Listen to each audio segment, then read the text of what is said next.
वालेकुम दोस्तों, अगर आप हमारे चैनल पर नए हैं तो हमारे चैनल को सब्सक्राइब करें और बेल आइकन के बटन को दबाएं ताकि हमारी हर आने वाली नई वीडियो आपके पास पहले पहुंच जाए। आज की वीडियो में हम जिक्र करेंगे कफन जोग का वाक़या। चलिए वीडियो को स्टार्ट करते हैं। बिस्मिल्लाहिर्रहमानिर्रहीम।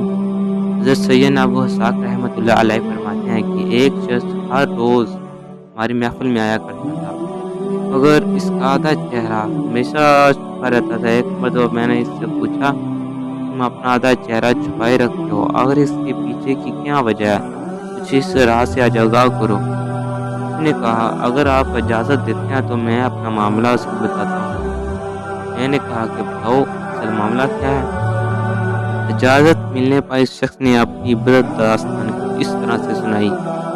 मैं एक कफन चोर था। मैंने कई कब्रों से कफन चुराए।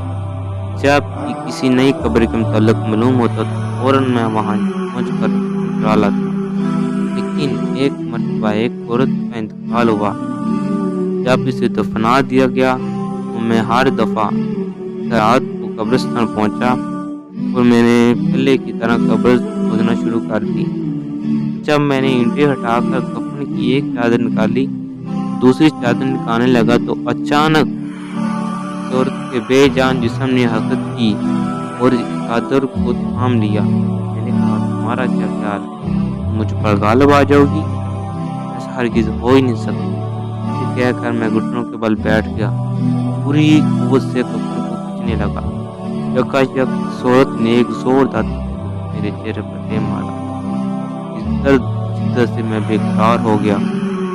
मेरे चेहरे पर बहुत ज़्यादा जलन शुरू हो गई।